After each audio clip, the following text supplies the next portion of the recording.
आज का टॉपिक है भारत की मिट्टी के प्रकार। भारत की मिट्टी के प्रकार। भारत की मिट्टी। मिट्टी एक अमूल्य प्राकृतिक संसाधन है। मिट्टी शब्द की उत्पत्ति लैटिन भाषा के शब्द सोल्मा से हुआ है, अर्थात अर्थ है फर्श। वो प्राकृतिक रूप से उपलब्धता मृदा पर कई कारकों का प्रभाव होता है, जैसे मूल पदार्थ, धरातलीय रेखा, प्राकृतिक वनस्पति, जलवायु, समय आदि। वनस्पति मिट्टी में ह्यूमस जैव पदार्थ की मांग को निर्धारित करता है। मृदा निर्माण की प्रक्रिया को महाजनन कहा जाता है।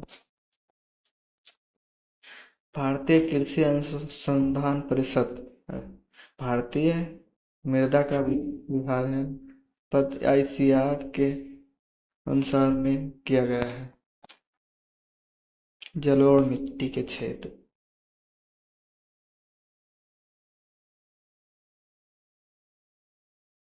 गुजरात, उत्तर प्रदेश,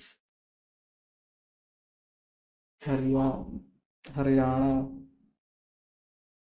अरुणाचल प्रदेश और पूर्वी घाट। जलोढ़ मिट्टी यह मिट्टी के 40% भाग में लगभग 15 लाख वर्ग किलोमीटर क्षेत्र में फैली है। तटीय मैदान तथा डेल्टाए प्रदेश में यह प्रचुरता से मिलती है। जलोढ़ मिट्टी को 2 भागों में बांटा गया है। पहला, बंगाल, जो पुरानी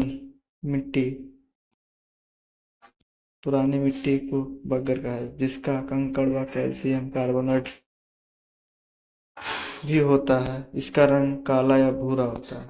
खादर या नई मिट्टी, जो खादर भी कहते हैं, यह प्रत्येक वर्षा द्वारा लाई गई मिट्टी होती है, जो बंगर से अधिक उपजाऊ होती है। जलोढ़ मिट्टी को पोटासियम, फास्फोरस, अम्ल, चूना व घनी होती है। कार्बन तत्व में धनी लेकिन इसमें नाइट्रोजन का ह्यूमस की कमी पाई जाती है। जलोढ़ मिट्टी को स्थानीय भाषा में रेत या स्थानीय भाषा में कलर या दूर नमक भी कहा जाता है। जलोढ़ मिट्टी की उपयोगिता। जलोढ़ मिट्टी धान, गेहूं, गन्ना, तिलहन आदि की खेती के लिए बहुत ही उपयोगी है। काली मिट्टी, ब्लैक सोइल। काली मिट्टी को रेगून या कपासी मिट्टी भी कहा जाता है। यह सबसे अधिक उपजाऊ होती है। काली मिट्टी का क्षेत्र। प्रायद्वीपीय क्षेत्र कुछ गुजरात के क्षेत्र में पाए जाते हैं।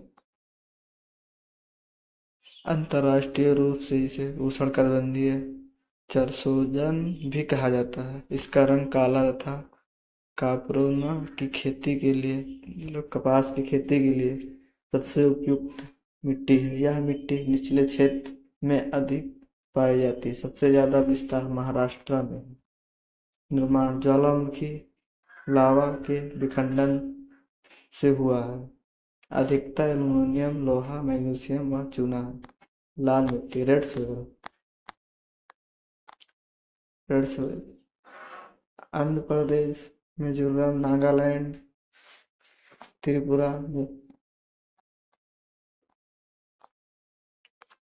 और कुछ तमिलनाडु क्षेत्र, केरल, MP, बिहार में लाल मिट्टी का निर्माण आग्नेय चट्टान एवं नीस या अपरदन से हुआ है। लौह ऑक्साइड उपस्थित होने के रंग लाल होता है। कारण नाइट्रोजन, फास्फोरस एवं ह्यूमस की कमी होती है। मुख्यतः प्रायद्वीपीय प्रदेश में पाई जाती है। दलहन और तिलहन के लिए उपयोगी होती है। लेटराइट मिट्टी, लेटराइट सोइल। इन मृदाओं का अध्ययन सर्वप्रथम F. बुक्कन द्वारा 1905 में किया गया था। यह मुख्यतः प्रायद्वीपीय भारत के पठार के ऊपरी भाग में विकसित हुई है। 200 सेंटीमीटर या अधिक वर्षा वाले क्षेत्र में चूना व सिलिकॉन के अपरदन से इसकी उत्पत्ति हुई है। लेटराइट मिट्टियों का स्वरूप ईंट की तरह होता है। भीगी होने पर बहुत मुलायम और सूखी होने पर बहुत कठोर होती है। यह मिट्टी चाय के लिए बहुत उपयोगी होती है क्योंकि इसमें चूने की कमी होती है। पर्वतीय मिट्टी माउंटेन सॉइल जो जम्मू कश्मीर लद्दाख जैसे क्षेत्रों में पाई जाती है। कुछ अरुणाचल प्रदेश सिक्किम में भी पर्वतीय मिट्टी अमरस्थलीय मिट्टी भी पाई जाती है। यह वनीय मिट्टी भी कहा जाता है। यह यह मिट्टी हिमालय की घाटियों में दलों पर 2700 से 3000 मीटर की ऊंचाई के लोगों में पाई जाती है। ह्यूमस की अधिकता के कारण यह अम्लीय होती है। इस मृदा में पोटासियम फास्फोरस की कमी होती है। यह मिट्टी बागवानी वृक्ष चाय कहवा मसाले के लिए उपयोगी है। मरुस्थलीय मिट्टी डेजर्ट सॉइल इस मिट्टी में बालू की मात्रा पाई जाती है। ज्वार जैसे मोटे अनाज के लिए उपयुक्त है। लोहा व फास्फोरस अधिक मात्रा में पाई जाती है। नाइट्रोजन ह्यूमस की कमी होती है। राजस्थान सौराष्ट्र कच्छ हरियाणा में इसका विस्तार है। लवणीय मिट्टी सॉइल यह एक अंत्य क्षेत्रीय मिट्टी है जिसका विस्तार सभी जलवायु प्रदेश में है।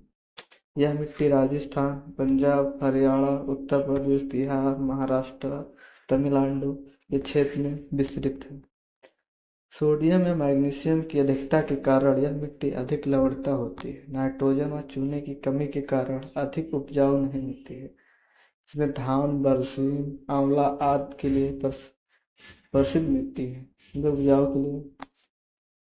पिट या जैविक मिट्टी इसका निर्माण अत्यधिक आयु वाली दशाओं में बड़ी मात्रा में कार्बनिक तत्व के जमाव के कारण होता है। यह मुख्यतः तटीय प्रदेश एवं जल जमाव के कारण होता है। फास्फोरस और पोटेशियम की कमी रहती है परंतु यह गीली रहने की वजह से धान की खेती के लिए उपयुक्त है। मिट्टी की उर्वरता में कमी के कारण पोषक तत्व का ह्रास फसल हरने के कारण निच्छालन भारी वर्षा के कारण अपरदन कृषि भूमि का अति उपयोग उर्वरकता युक्त मिट्टी की सतह प्राप्त दोषपूर्ण कार्य प्रबंधन मृदा अपरदन व उसके दुष्परिणाम पर नियंत्रित करने के लिए 1853 में केंद्रीय मृदा संरक्षण बोर्ड का गठन किया गया। मरुस्थल की समस्या के अध्ययन के लिए जोधपुर में सेंट्रल जोन रिसर्च इंस्टीट्यूट की स्थापना की गई। कहते हैं मृदा स्वास्थ्य कार्ड योजना 19 फरवरी 2015 को राजस्थान में सूरतूगढ़ से मिट्टी खराब होती हुई गुणवत्ता की जांच करने और कृषि उत्पादन को हटाने हेतु मृदा स्वास्थ्य कार्ड योजना की शुरुआत की गई। इसे रूपये वाक या स्वस्थ हरे या खेत हरे के नारा दिया गया। हमारी नेक्स्ट वीडियो देखने के लिए हमारे चैनल को सब्सक्राइब कीजिए।